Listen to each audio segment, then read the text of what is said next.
Welcome back, everyone. Welcome back to another day of the StarsWar 11 qualifiers, the open qualifiers for the region of Europa and the Americas. Welcome, everyone. Welcome. Hope you've all been doing well. Hope you've all been enjoying yourselves because we are back with some more StarCraft. Hello, welcome. I'm, of course, your Slide VIP. With me, I'm joined by the lovely people in the chat, by these amazing players, !B. There is a command. There is a bracket command in the chat, so you can get a link to the bracket yourselves. The bracket, it's big, it's huge, it's massive, and players from all around Europe and the Americas are going to be competing here to see who qualifies for the main event, who qualifies, I should say, for the closed qualifier of Europe and the Americas. Oh boy, here we go. And up first, we have a TVZ. And spawning in the top right-hand corner of Alcione, we have our Brazilian Terran player, the blue Terran representing his new team, R8 Esports. It is Kelazhur. And spawning in the bottom left-hand corner, we have his opponent, we have the red Zerg player representing his new team, the Platinum Heroes. It is YoungYakov. And before I get too ahead of myself, a big shout out to all the lovely people in the chat. A shout out to, from the top, a shout out to first Rowdy. Shout out to Rowdy in the chat for re-subscribing after quite some time, supporting for quite some time in the chat. So thank you so much, Rowdy, papi. Gracias, gracias. Do appreciate the support. Likewise, not just Rowdy re-subscribing for 7 months, but also shout out to Complete Noob in the chat for gifting a sub to Randy. Not quite Rowdy, but gifting a sub to Randy, and Istan for gifting a sub to Lyrical Revere. Oh, sorry, Reverie as well. Just giving some subs to the community. Thank you so much for all the support. We appreciate it. Gracias. Thanks to all the support in the chats, we're able to actually fund our own events, and one of which is currently being held. Also, very quickly, a big shout out to Ache's Head. Or sorry, a cheesehead. Sorry, I thought it was Ache. I was like, what? A cheesehead in the chat for subscribing with a tier 1 sub. Gracias, Papa, gracias. Thank you so much. I hope you enjoy yourself. I like cheese. What kind of cheese is the real question? What kind of cheese is on your head? In your head? Is your head? Let us know. Regardless, thank you so much for subscribing. Thank you so much for the support. For those who are curious, all the money that we make here on the channel goes towards the events that we host, like Sparkling Tunic Up and Duckling Open. Fun fact, Duckling Open is currently ongoing. Oh my god, things are popping off. But Duckling Open is currently ongoing. It is currently live over on Kuro's channel. She's casting with Yaku. So Kuro and Yakov Zaku, they are covering the finals of Duckling Open 121 right now. Usually it's live on this channel, on the CranKy Ducklings, but because we're casting the qualifier for StarsWar, we can't do both, and this is a pretty big qualifier and a big event, and a lot of casters are traveling at the moment, so we did prioritize this on the CranKy Ducklings, but Kuro is casting over on her personal channel, at least for this week, at least for this edition. Meanwhile, Hatchgas Pool standard opener here from YoungYakov. We have a Kelazhur across the map going for a Rax into CC. This is one of the greediest builds you can go for. This was a CC not before Starport. This was a CC before Factory, by the way. Very greedy build here from Kelazhur. He skipped his Reaper. I think it was a CC first into Rax into second base. So very greedy build here. Lings, they try to get in, but they are denied entry. They do not get eyes in the main base. They saw the Factory, but that's all they did see, as we're following it up with that is a second Factory. We are following it up with Mech. Let's go, Poppy. Let's go. Kelazhur, he's going for a greedy build, and he's following it up with making it happen here. It is going to be Mech from Kelazhur. Fun fact, we saw a very similar build to this, if not the same build, by Maru at AM Katowice. We saw something even more similar by Björn a couple of weeks beforehand. That was like a month ago at this point. So this is a build that has been flexed by a couple of the Korean Terrans, and now is being whipped out here by Kelazhur as well. 3 factories. It is going to be Battle Mech here from Kelazhur while he can. For those that are in the know, you'd be aware that there is a patch in the works, and the patch is going to be affecting Cyclones, and that will be affecting this matchup as well. So Kelazhur he's making Cyclones while he can, while they're still viable here in this kind of game state. We'll see if that continues to be the case in a couple of months. Overlord Scout comes in and we get eyes on the factories. Big moment. YoungYakov, he does confirm the factories. He also saw the third TC, so he's aware it's not going to be a 2-base all-in. He's also aware of the mech. So back at home, Roach Warren. Roach Warren's on the way. We're taking gases. Lair is in production. We're amassing queens as we speak. We're still saturating our third base with the Hellions. They arrive. The Hellions, they get here just in time, and they roast up a couple of drones. Oh, God! As the Lings, they get us around. They get all 3 of these Hellions for 3 drones. Not an ideal trade for Kelazhur. Not ideal here. Trading 1 for 1. Behind this again, working towards his Mass Cyclone and Hellion, still building that up, getting into double armory behind this for double upgrades. We're going for a longer game. We're going to be saturating that third base. Meanwhile, I'm most curious about how YoungYakov approaches this. Now that he's aware of the mech, do we try to break Kelazhur at his third, or do we play macro? Do we get a 4th base? Do we work towards the goal? Do we deny the 5th instead and focus on a longer game? Now, what's scary is there it is. I was going to say what's scary is that we're on Alcyone, and this 3-base setup is very defendable because of these ramps and because of the Xel'Naga, which Kelazhur does control. But how do you get around the Xel'Naga without being scouted? The Nidus.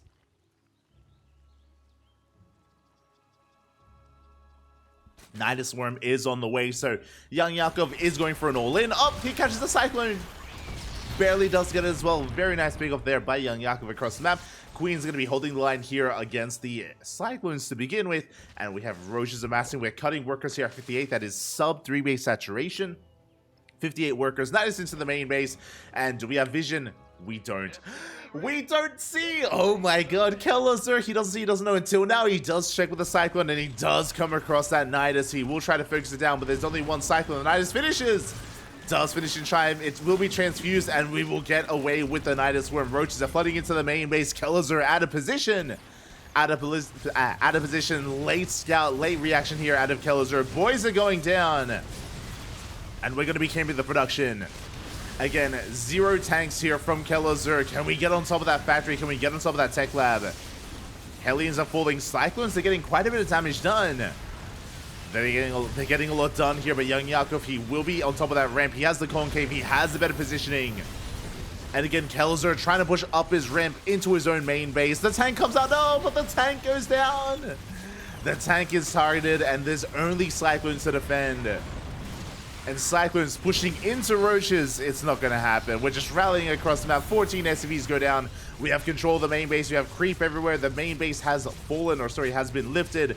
Armories, the upgrades, they're not going to happen. Again, Kelazhur, he was working towards a longer game, a later game. And he didn't scout the Nidus. He did not scout the all-in. He didn't realize what was happening. And YoungYakov, he got away with it. It was close. It was close. But GG gets called, and YoungYakov will take game number 1. GG. Let's go. GG, well played. Again, Kelazhur, he eventually saw the Nidus. He eventually scouted what was happening, but it was just a little bit too late. And with that, it got out of control, got out of hand. GG, well played. Well played as YoungYakov, he does take the first game. But we'll see if we can get an ace match. Personally, I hope that we can get it back and forth. I want to see a game 3. But it's not up to me. It's up to Kelazhur. The pressure is on. The pressure is now on Diego, the Brazilian Terran. Can he fight back? We know he can, but will he? Let's go. Let us go. Rowdy is drunk in VC. Isn't Rowdy always drunk? I mean, let's be real here. That's why he's rowdy. Este rowdy. Shaking my head. Most entertaining. Keep up the good work. Oh, thank you, Cheesehead. Thank you. Thank you. Do appreciate it. Do appreciate it. Do appreciate it, Pappy. And here we go. We're getting into our next game. Into game number 2. And spawning in the bottom right-hand corner of Oceanborn, we have the Brazilian Terran player, the Blue Terran, representing R8 Esports, being quite greedy in game number 1 and being punished for that greed. Can we bounce back? It is Kelazhur. And spawning in the top left-hand corner, we have his opponent. We have the red Zerg player representing the Platinum Heroes, leading the series 1-0. Unamas, one more game and he will advance on into the next round. It is YoungYakov. Hello? Wait, what? Papi, we are going gas first. Okay, so we had a standard opener last game, winding it back a little bit. Just as a reminder, in game number 1, Kelazhur went for a very greedy opener. Oh, he's going for double racks though. Okay, we're popping off. And so we had a standard open out of YoungYakov, and we had hatch gas pool in game 1. Here in game 2, gas first. Gas first into the spawning pool. This can lead into a roach rush. This can lead into a bane bust. This can lead into really fast ling speed, into a ling flood. We have options with how we want to use this gas. But again, a very aggressive build by YoungYakov. Hatchery is quite delayed as a result. Meanwhile, Kelazhur across the map, no SCV scout. No SCV scout for the time being, is opening up 2x Reaper though, and with these Reapers he will get across the map, and more importantly he will scout what's going on. He will be able to confirm with these Reapers whether there is a Roach Warren or a Baneley Nest or just Ling Speed. He might lose the Reapers in the process, but more importantly he will get a read on what's happening. That is what is important. So here we go, Reapers are going to be amassing. Ling Speed is on the way. We have pulled out of gas somewhat. We keep 1 in gas. This tells me that we do still have the option to go for a Baneley Nest behind this, but this also confirms no roaches. So it's just going to be Ling Speed for the time being. There's going to be a big power spike with Ling Speed as well. Bear that in mind as Lings are moving out. But thankfully for YoungYakov, for Kelazhur, there's a full wall. You have and a new queen. Show me those skills. YoungYakov is a D.Va enjoyer. But D.Va now confirms what's going on. Does see the wall. These Lings, they will do nothing here at these Raxes as they rock up, and Reaper is on the way to defend. Likewise, Reaper turns back around for a moment. Does turn back around, and we are still massing Lings, by the way. We haven't droned. We have not made a drone in quite some time. We are cutting drones at 18, and we're still making Lings. Kelazhur needs to realize he needs the pieces together here, as back at home we're working on add-ons. Okay, there we go, as we are now droning. So YoungYakov is going to be saturating his bases. He will have a lot of Lings, a lot of Speedlings, that is true, in 10 seconds. And Kelazhur's being so greedy, he's going for a 3rd TC. 2x Reaper into a natural, into a 3rd TC before factory. Very greedy follow-up here, and Kelazhur, he may lose his Reapers, but if he doesn't, he's gonna be miles ahead.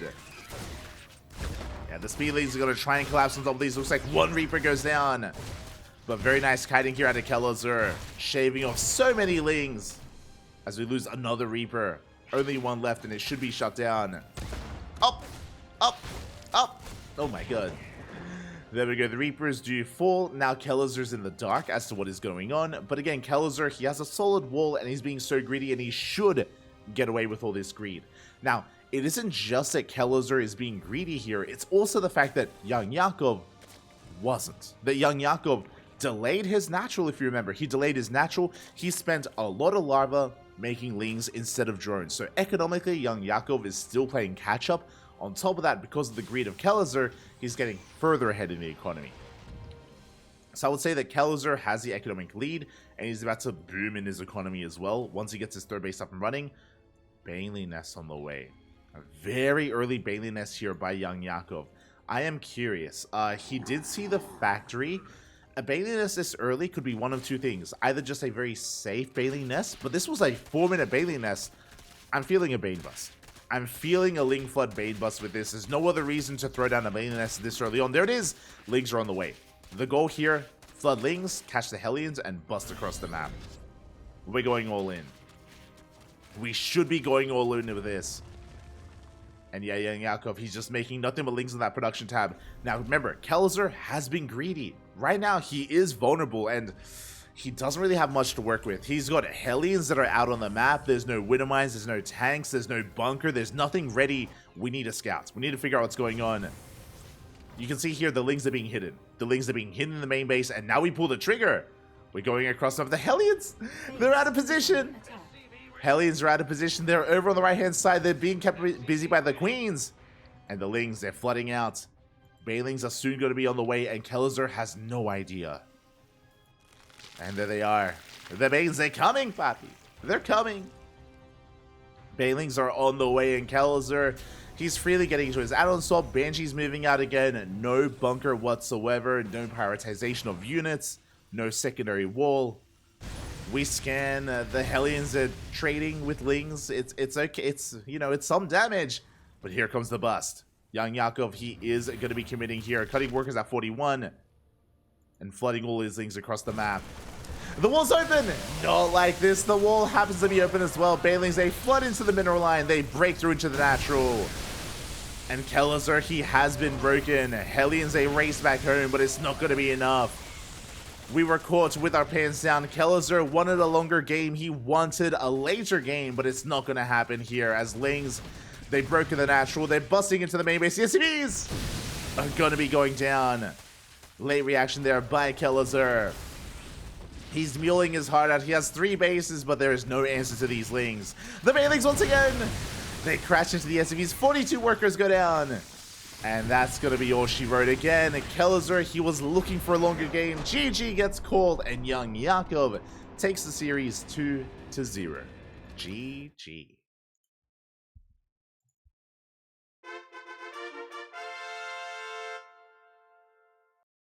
GG, well played. Congratulations to YoungYakov, as he will take the series 2-0, advancing on into the next round.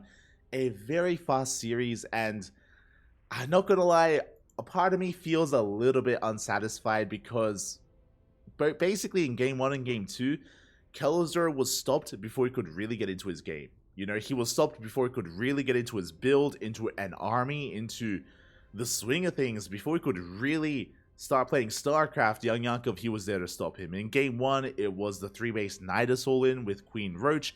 In game number 2, it was the Bane bust. And in both games, Kelazhur was just lacking that scouting information, whether it was scouting information or just map presence and map awareness. Kelazhur just barely was a little bit too late to realize what was happening. Game 1 especially, if you remember, game 1, Kelazhur, he found the Nidus, but when it was already halfway done, right? Like, he was a little bit late to find that Nidus, he was a little bit late to respond, and because that Nidus finished here in game 2, he was being active with his Reapers, but he wasn't checking saturation, he wasn't going for any dives. He unfortunately was a little bit out of position, and with that, GG, well played. Congratulations. Congratulations to YoungYakov. He advances on into the next round, and we will follow him into that next round.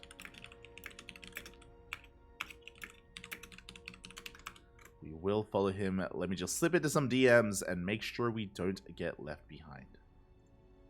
I'm slipping in, papi. Un momento.